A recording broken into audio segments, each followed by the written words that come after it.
ख्रिस्त में प्यारे विश्वासियों, पिछले 9 दिनों से हम माँ मरियम के अलग अलग विषयों पर मनन चिंतन करते आ रहे हैं माँ मरियम का जन्म दिवस मनाने के लिए।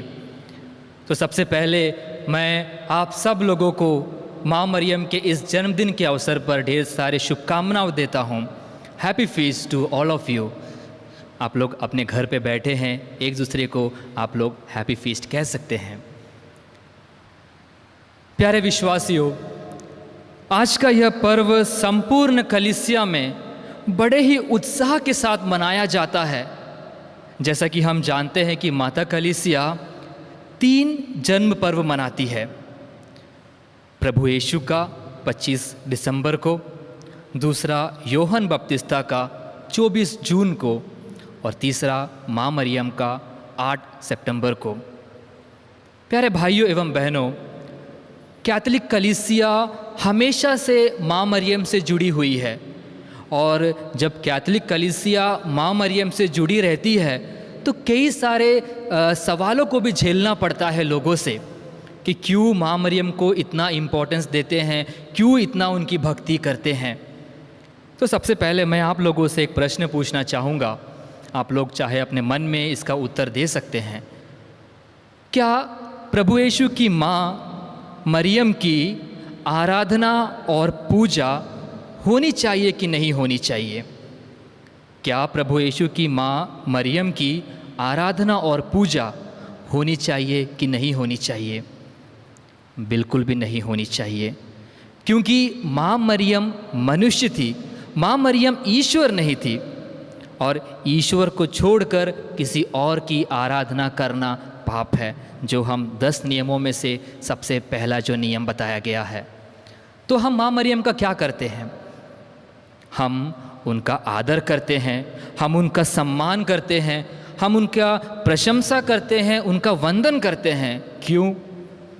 क्योंकि मुक्ति के इतिहास में मुक्तिदाता के बाद सबसे ज़्यादा महत्वपूर्ण व्यक्ति उनकी माँ मरियम है, जिन्होंने ईश्वर का वचन को सुना, ईश्वर का वचन को धारण किया, ईश्वर का वचन को जन्म दिया, उसको पाला पोसा, उसको बचाने के लिए मिस्र देश भागी, बाद में उसका लालन पोषण किया, मंदिर में चढ़ाया गया।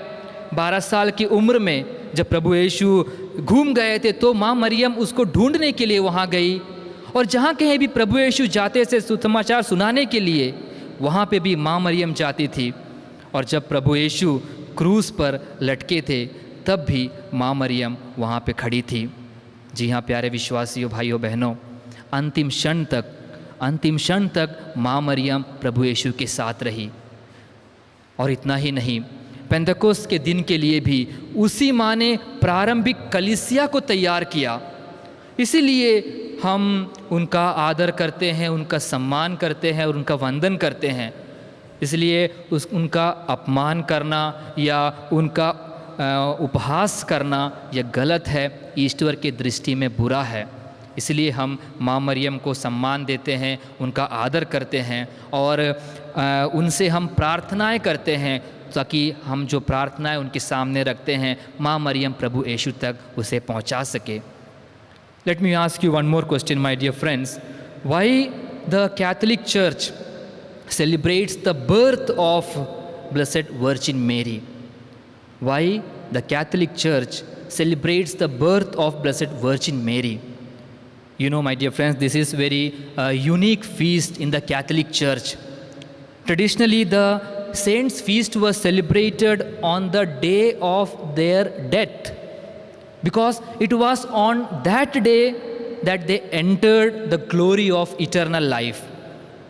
Mother Mary's entry into heaven we celebrated on the 15th of August when we celebrated the Feast of Assumption. So the reason for celebrating the birth of Blessed Virgin Mary is because she was instrumental in the plan of salvation. It was because of her that we have received a Savior, Jesus Christ.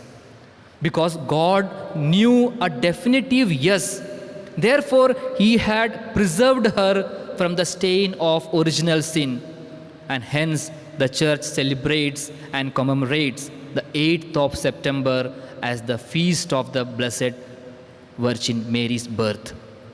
You know, the 8th of September falls exactly 9 months after the feast of Immaculate Conception of Mary. See, the Bible has not much record of the birth of the Virgin Mary or the infancy narrative about her. But from the tradition of the church and the writings of the early Christian authors, we come to know about the story. The tradition of the church says Anne and Joachim, who were known to be the parents of Mary, they were praying for the gift of a child for many, many years.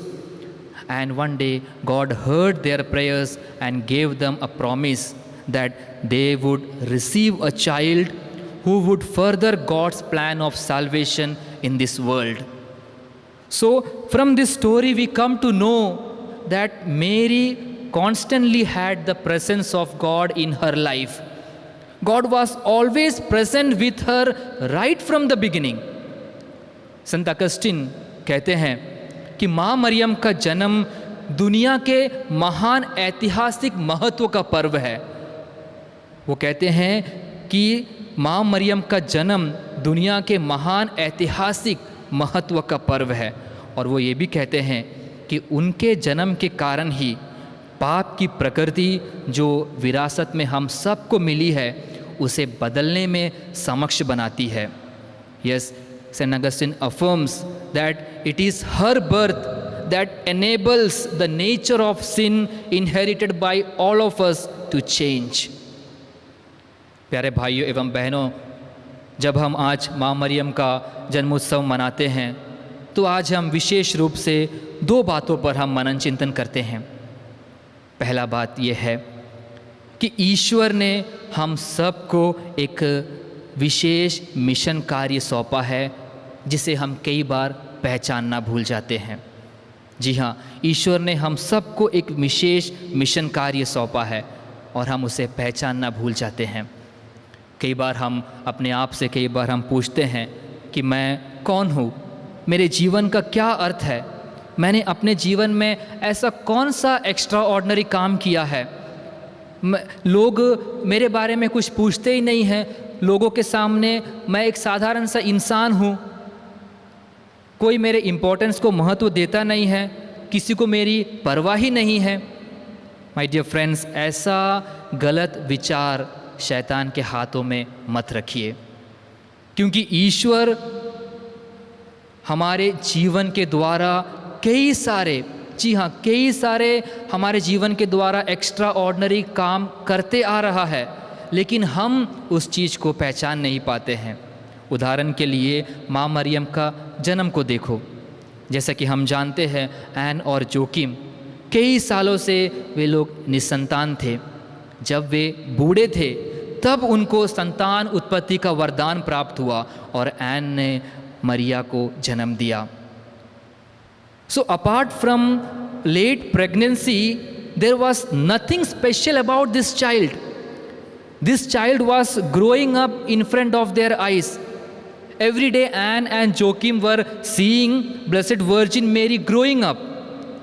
But they did not feel, they did not recognize that this child that was growing up in front of their eyes is going to become the mother of God one day.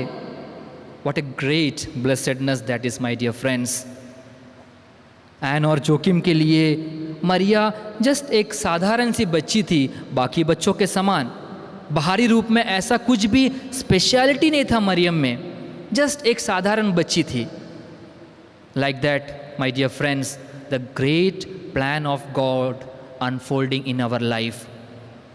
जो mission कार्य ईश्वर ने हमें दिया है वह बहुत ही special mission है और उसको कई बार हम नहीं पहचानते हैं। जब भी परिवार में जब हमारी माँ हमारे लिए खाना बनाती है या घर की साफ़ सफाई करती है या हमारे पिताजी या पापा कमाते हैं या काम पे जाते हैं, घर का देखरेख करते हैं, बच्चे खेलते हैं, पढ़ते हैं, माँ बाप का देखरेख करते हैं, जब माँ बाप बूढ़े हो जाते हैं तो तो ये सब चीज़ें क्या है, एक ऑर्डिनरी चीज़ नहीं है। हमको लगता है कि this is just a ordinary thing, सबके जीवन में ये हो रहा है, चलते रहता है। माँ मरियम को देखिए, माँ Mariyam was just a ordinary child for their parents, just like the other children, but see how God made ordinary things into extraordinary. Same way my dear friends, Ishwar in ordinary चीज़ों के द्वारा एक्स्ट्रा ऑर्डिनरी कार्य हम सब के जीवन में करता है, इसलिए हमें हमारे मिशन को पहचानना है। दूसरी बात, prayer is powerful. Yes my dear friends, prayer is powerful and therefore let us not give up on prayer. प्रार्थना करना कभी भी मत छोड़िए प्यारे विश्वासियों, क्योंकि प्रार्थना में बहुत अधिक शक्ति है। When we think about the birth of Virgin Mary, माँ मरियम का जन्म यूं ही नहीं हुआ था।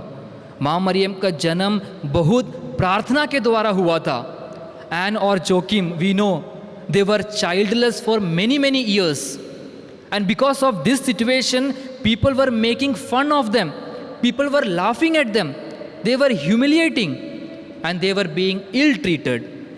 But with all these negative things happening in their life, they never thought for a moment to quit the prayer or to stop the prayer. जी हाँ, एक क्षण भी उनके मन में यह विचार नहीं आया कि हम प्रार्थना करना छोड़ देते हैं। Because they were still praying for their child, and as a result at the old age, बुढ़ापे में उनको मरिया का वहाँ पे जन्म हुआ। प्यारे विश्वासियों, हमारे जीवन में भी हम कई सारे ऐसे प्रश्न पूछते हैं कि हम कितना प्रार्थना करते हैं, कितना हम प्रार्थना करते हुए भी हमारी प्रार्थना की सुनवाई नहीं होती है, और हम सोचते हैं कि हम प्रार्थना करके थक गए हैं, क्यों हम प्रार्थना करें। No use of praying. Dear friends, don't fall into the hands of evil. हमें एन और जोकिम से इंस्पिरेशन लेना है कि किस तरह से वे लोग विश्वास करते हुए उन लोगों ने प्रार्थना किया और प्रार्थना के द्वारा उनको एक संतान उत्पत्ति हुआ। तो उसी प्रकार हमें भी प्यारे विश्वासियों, जब हम अपने जीवन में कई सारे मन्नतें रखते हैं, प्रार्थनाएं करते हैं, कभी भी ये मत सोचिए कि हमारी प्रार्थनाओं का सुनवाई नहीं होगा। There is nothing impossible for God my dear friends. वचन कहता है कि अगर हमारा विश्वास राई के दाने के बराबर भी हो और उस तरह से अगर हम प्रार्थना करें तो हमारी प्रार्थना की सुनवाई होगी। जैसे कि कई सारे लोग हमारे यहाँ पे जो लाइव जो कर रहे हैं, मीडिया के मेंबर्स लोग, वे लोगों ने मुझसे कहा कि फादर आज आपका दिन है यहाँ पे मिस्सा चढ़ाने का, तो क्यों ना आप एक सबके लिए एक मैजिक दिखाइए करके। तो मैंने सोचा कि क्यों ना चलो इन सब के लिए एक मैजिक दिखाता हूँ, लेकिन इस मैजिक के द्वारा हम सबको क्या सीख मिलता है वो हमें देखना है प्यारे विश्वासियों। जैसे कि मैंने कहा, विश्वास से अगर हम प्रार्थना करें तो कुछ भी हो सकता है। अगर मैं आप लोग के सामने जस्ट 2 स्पंज का बॉल दिखाता हूँ, अगर मैं कहूँ कि ये जो 2 स्पंज का बॉल है ये एक खरगोश बन जाए, और आपको लगेगा कि नहीं हो सकता। ये उदाहरण बता रहा हूँ, अगर मैं विश्वास करूँ, प्रार्थना करूँ कि ये हो सकता है तो ज़रूर हो सकता है। अगर मैं स्पंज का बॉल को रखूँ और इसको जस्ट ऐसा ओपन करूँ तो आप देख सकते हैं कि किस तरह से वो स्पंज का बॉल एक खरगोश बन गया। It is just an example, ये जस्ट एक मैजिक ट्रिक है प्यारे विश्वासियों। लेकिन जो सबसे बेस्ट मिरेकल, जो हमें चंगा प्रदान करता है, जो सबसे ग्रेट जो चंगाई देता है, जो चमत्कार करता है, वो हमारा प्रभु यीशु है। तो जब भी हम प्रार्थना करते हैं प्रभु यीशु से, बस हमारे विश्वास के साथ प्रार्थना कीजिए।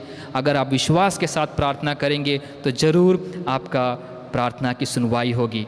तो आइए प्यारे विश्वासियों, जब हम इस माँ मरियम का हम जन्म पर्व मनाते हैं, जो मैंने 2 बातें बताए हैं, जो मिशन कार्य प्रभु ने हम सबको दिया है, उसे पहचानें और प्रार्थना में विश्वास करते हुए आगे बढ़िए। आमीन।